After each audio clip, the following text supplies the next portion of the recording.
Oi, meus amores, tudo bem com vocês? Tudo certo? Tudo?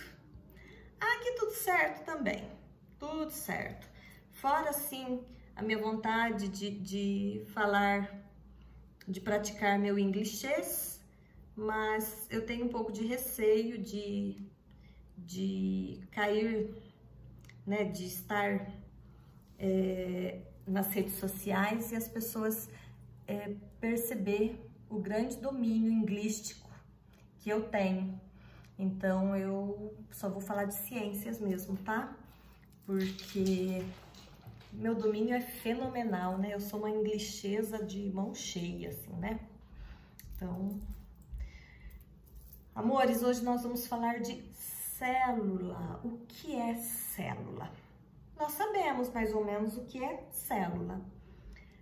Nós sabemos o quê? Nós sabemos que célula é a menor constituição de vida.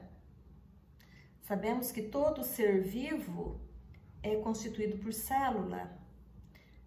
Célula é a unidade básica de vida.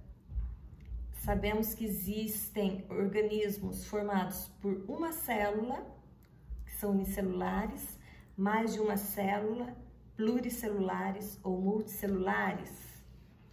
Vamos ver o que mais que nós sabemos de célula. Sabemos que ela é constituída basicamente, o básico da célula é membrana plasmática, citoplasma e núcleo. Nós vimos isso ano passado, tá?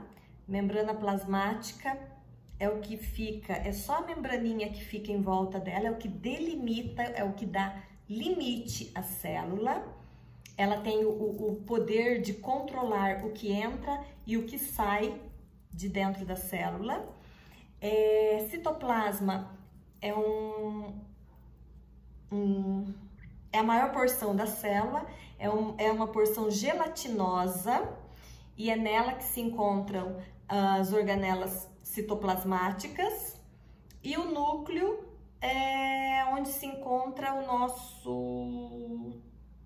nossa carga genética, nossa, de outros seres vivos. Esse é o básico. Isso tudo nós já sabemos, isso tudo nós já estudamos.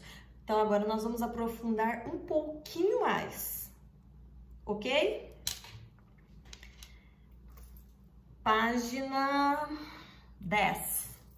A célula é um conjunto de substâncias moleculares agrupadas e estruturadas que interagem entre si e com o ambiente externo, realizando diferentes funções, a fim de manter a vida do organismo como um todo.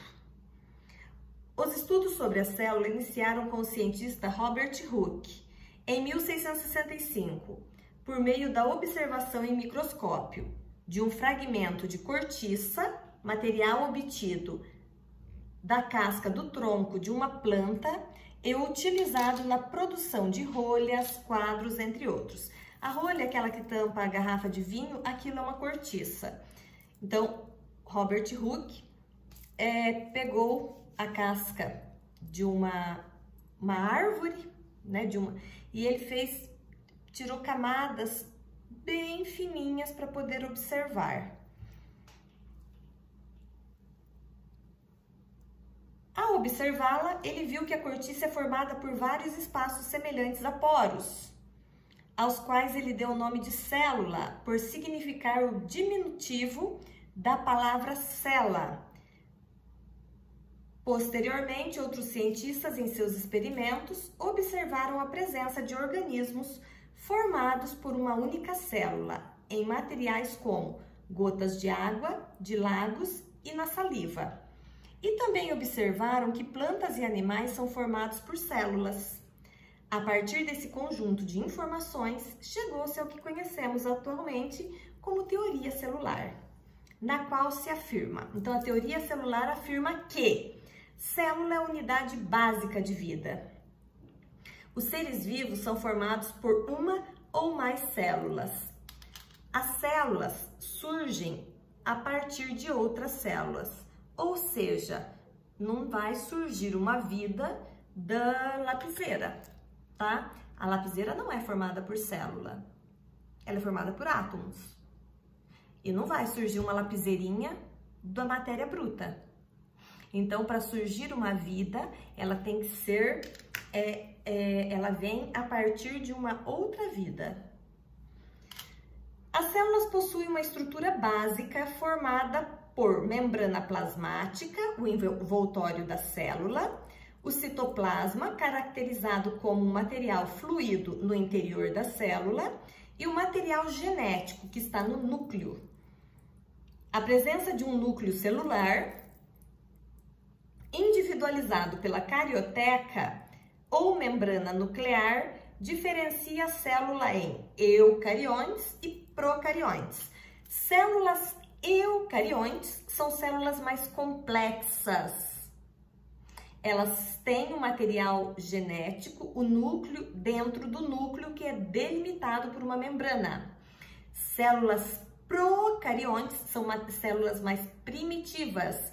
O material genético das células nos indivíduos, nos organismos procariontes, eles estão dispersos nos citoplasmas, eles não estão no núcleo. Eucarionte, eucarionte. Por quê?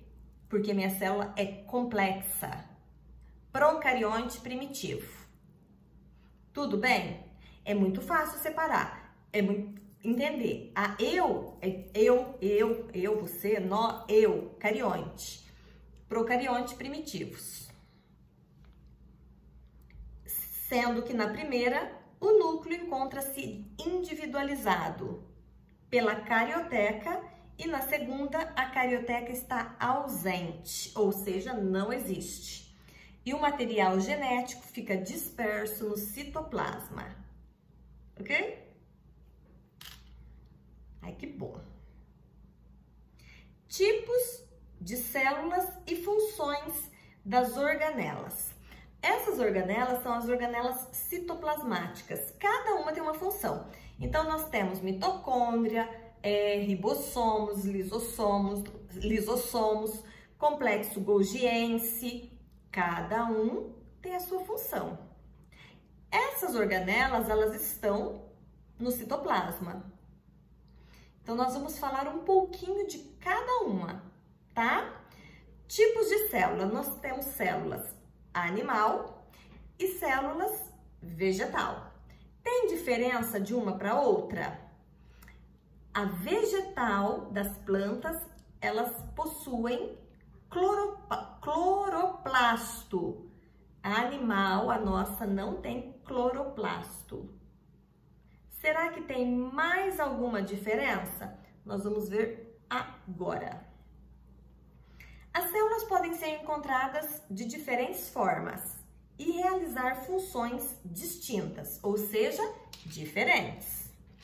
Nessa sessão, vamos estudar algumas características das células dos animais, vegetais, fungos e bactérias. Olhem aí na apostila de vocês, tem uma celulinha bonitinha, azulzinha, animal, claro que ela não é azul, né, gente? E uma vegetal verdinha. Isto é uma ilustração, porém, elas não têm o mesmo formato. O que que nós temos ali? Nós temos retículo endoplasmático rugoso. Por que rugoso? Porque ele é cheio de grânulos, que dá como se ele fosse cheio de ruguinhas. Porque depois nós temos o retículo endoplasmático liso. Nós temos citoplasma, complexo golgiense, mitocôndria, peroxissomo, eu enrosco, tá, gente? Peroxissomo,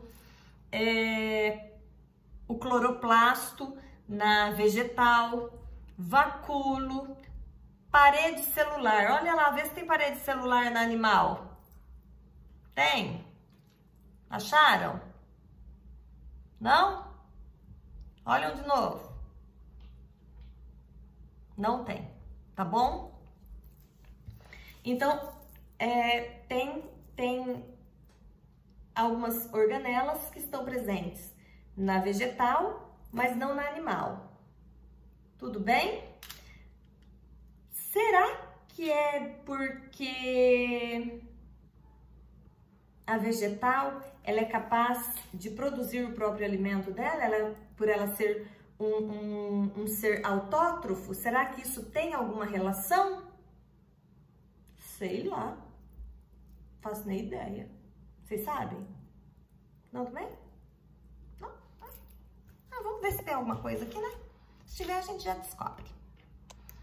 Todas as células são envoltas por uma fina camada chamada membrana plasmática. Ela atua como uma barreira que separa o conteúdo da célula do meio externo. Lembra que a prof falou que ela controla quem entra e quem sai? Ela tem permeabilidade seletiva. O que é permeabilidade?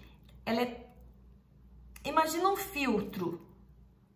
O filtro, ele controla o que sai, o que entra. Imagina um filtro. É mais ou menos, ela tem esse controle, tá? Por isso permeabilidade, porque dependendo o que é, ela não, digamos que ela não vai ser, ela não passa, ela nem sai e ela nem permite entrada. A membrana possui a função de controlar a entrada e a saída de substâncias da célula. Esse controle é chamado de permeabilidade seletiva. Algumas substâncias passam livremente pela membrana, porém outras precisam ser transportadas por proteínas, sendo que esse transporte precisa de energia, que é produzida pela própria célula. Através da alimentação, tem todo o processo começa a digestão, e nós adquirimos energia através da nossa alimentação. Mas quem faz toda a produção, toda a transformação do alimento em energia são as células. Dessa forma, a membrana plasmática delimita a célula e exerce uma função de proteção, mas não isola totalmente o meio intra e o meio extracelular. Intra, dentro, extra, fora. Tudo bem? O citoplasma consiste no material existente entre a membrana plasmática e o núcleo. Amores, imagina um ovo frito. Aquela casquinha que fica em volta dele, depois da clara, é a membrana plasmática. A partezinha branca, a clara, é o citoplasma. E a gema, o amarelo, é o núcleo. Bem básico, né? Então, o citoplasma está entre a membrana não, né, gente? Membrana plasmática e o núcleo. No citoplasma é possível encontrar um líquido de consistência gelatinosa chamada citosol, constituído por água, sais minerais, nutrientes, proteínas, carboidratos e vitaminas. No citoplasma também estão presentes as organelas celulares, que são estruturas que desempenham funções específicas dentro da célula. Algumas organelas são chamadas de organelas membranosas, pois são revestidas por uma membrana de estrutura semelhante à da membrana plasmática. Já outras, como os ribossomos e os centríolos, possuem uma estrutura diferente e são chamadas de organelas não membranosas. Núcleo é formado pelo envelope nuclear, que é a carioteca, nucleoplasma, nucleolo e pelo material genético da célula. É no núcleo que encontra toda a nossa carga genética. Todo o nosso material genético se encontra no núcleo da célula. O envelope nuclear possui poros em sua estrutura, através dos quais ocorre a troca de substâncias com o citoplasma. O núcleo pode apresentar diferentes formas e até estar ausente em algumas células, como as hemácias, por exemplo. As hemácias são células anucleadas, ou seja, elas não possuem núcleo. Porém, essas células anucleadas não conseguem se dividir, pois o núcleo é responsável por guardar o material genético celular, o qual mantém as informações para o funcionamento e para a divisão celular. Divisão celular vocês vão estudar mais para frente, é através da divisão celular que é feito a renovação das nossas células. Elas vão se dividindo e faz a renovação. Então, as hemácias não são capazes porque elas são anucleadas. Organelas presentes em células animais e vegetais. As organelas ficam imersas no citoplasma e possuem funções específicas. São revestidas com uma estrutura semelhante à membrana plasmática, sendo chamadas de organelas membranosas. Já outras organelas, como centríolos e ribossomos, são chamadas amembranosas. Não possuem esse revestimento, mas uma outra estrutura de constituição diferente. As células dos animais e dos vegetais são eucariontes. Lembra que eu falei agora há pouco? Dos eucariontes, procariontes? Eucariontes têm um núcleo individualizado. Procariontes não têm núcleo individualizado. O material genético fica disperso no citoplasma. E possui organelas membranosas e amembranosas. Associado à membrana do núcleo está o retículo endoplasmático, uma organela membranosa. Há dois tipos de retículo endoplasmático e ambos possuem funções distintas, ou seja, diferentes. Nós temos o granuloso, que é o rugoso, que participa da síntese de proteínas devido à associação com ribossomos aderidos a membranas dos canais. Então, o rugoso, ele participa da síntese de proteínas. O não granuloso ou liso não possui ribossomos aderidos. É liso. Um é granuloso porque os ribossomos ficam grudadinhos nele. O outro não tem os ribossomos grudadinhos nele. Então, ele é liso. A sua membrana e participa da síntese de lipídios. Então, um participa da síntese de proteínas, o granuloso, e o liso da síntese de lipídios. O que é lipídios? Gordura, tá bom?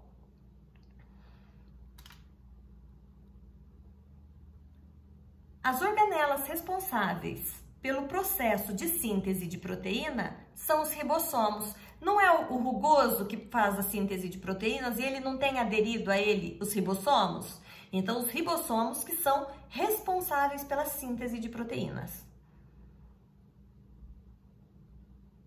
que podem ser encontrados no citoplasma, na carioteca, no retículo granuloso ou rugoso de células eucarióticas e também dispersos no citoplasma de procarióticas. Complexo golgiense. Em alguns livros vocês ainda irão encontrar uns livros mais antigos, complexo de Golgi. É a mesma coisa, tá? Só teve mudança na nomenclatura. Tem como função a modificação, o armazenamento e o transporte de substâncias produzidos pelo retículo endoplasmático. Esse transporte ocorre através de formação de vesículas que se desprendem do complexo golgiense. Essas vesículas podem ter diferentes substâncias em seu interior e seu destino depende disso, pois podem sair das células caso contenham hormônio, permanecer na célula e realizar funções de digestão, caso haja a presença de enzimas, ou fundir a membrana plasmática, caso contenha proteínas.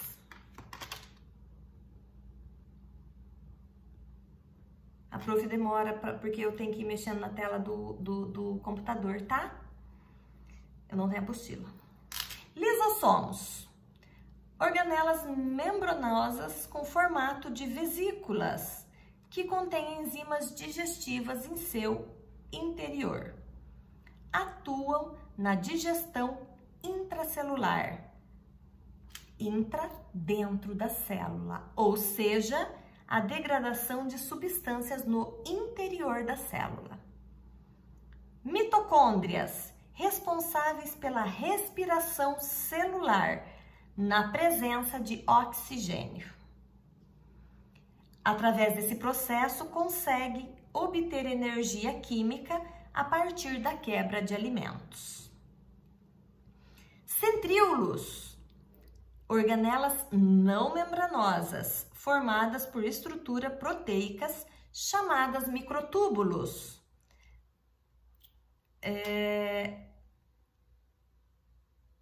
Essas organelas formam os cílios e os flagelos. Cílios e flagelos, cílios imagina cílios mesmo. E muitos eles têm função de movimento. E flagelo é só um fiozinho, tá? Cílios é bastante. São estruturas de locomoção. Eu falei movimento, mas é a locomoção. Presentes em organismos unicelulares, uma célula só, e alguns tipos de células como os espermatozoides. Espermatozoide, células de reprodução masculina.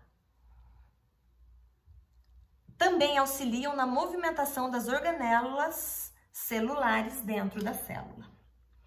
Cloroplasto. Cloroplasto são organelas membranosas que possuem o seu próprio material genético.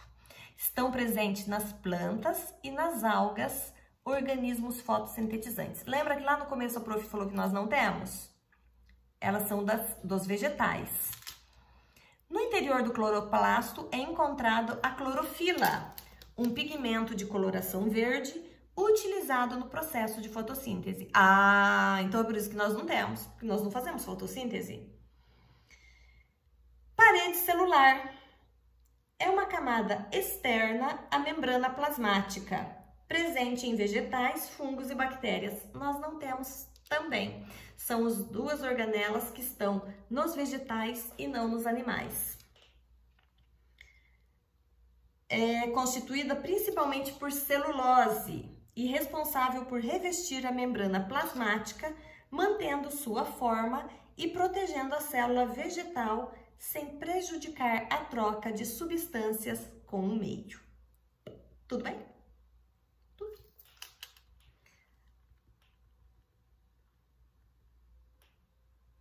Células do fungo, dos fungos. Os fungos, organismos que absorvem nutrientes do meio para se alimentarem, podem ser unicelulares, como as leveduras, e multicelulares, como os cogumelos. Cogumelo é um tipo de fungo. Existem os cogumelos comestíveis e existem os que não são comestíveis. Independente de qual, eles são fungos.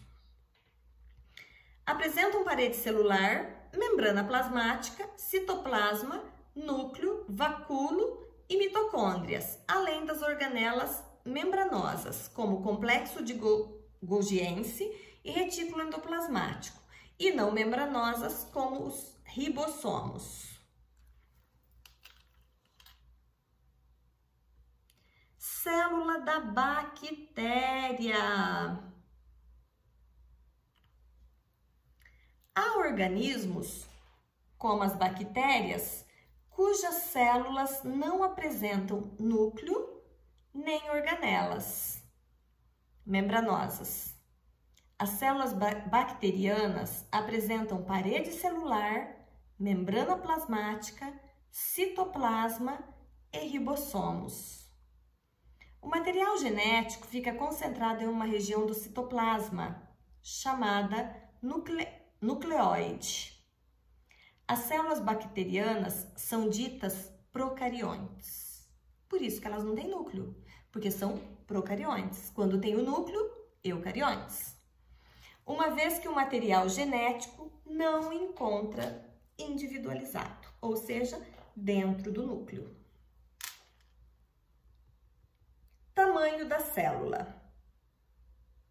As células, elas possuem tamanho que estão fora do alcance visual dos seres humanos.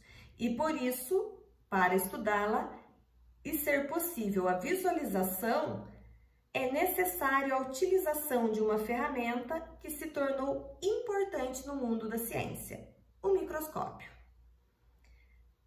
Então, nós temos o microscópio de luz, que possibilita um aumento de aproximadamente 2.000 vezes a capacidade de visão do olho humano. E ainda assim, a visualização de algumas estruturas, como as organelas, não é possível por meio desse recurso.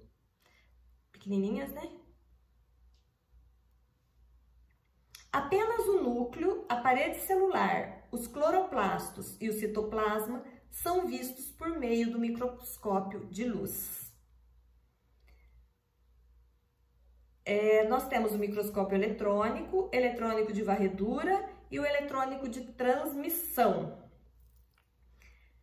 As medidas utilizadas na citologia ou estudo da célula, quem estuda a célula é a citologia, são determinadas pelo Sistema Internacional de Medidas, o SI. Nós sempre usamos SI em matemática, física, porque é ele que dá as unidades de medida. Sendo o metro e suas subdivisões as unidades de comprimento utilizadas. O milímetro seria 1 metro dividido por 1000, o micrômetro 1 metro dividido por 1 milhão e o nanômetro 1 metro dividido por 1 bilhão. Tudo bem? Tudo, né? Sempre tudo bem. Amores, essas são as organelas citoplasmáticas, as organelas presentes nas células, tanto animal quanto vegetal. Elas têm uns nomes meio diferentinhos, mas é muito fácil fazer associação entre elas, tá? É só vocês pegarem, prestarem atenção nas explicações, ler, que vocês conseguem fazer todas as associações. Tudo bem?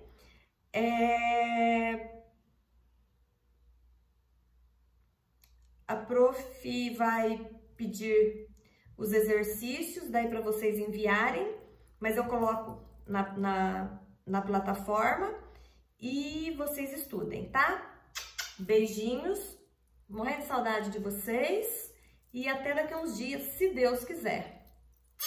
Tchau, meus amores. Tchau. Eu não vi ninguém nessas quarentenas, a não ser minha princesa, Marina, que eu vejo, e vi a Ana Flávia, acho que só. Os demais eu não vi, mas eu estou com saudade de todos vocês, tá? Beijos!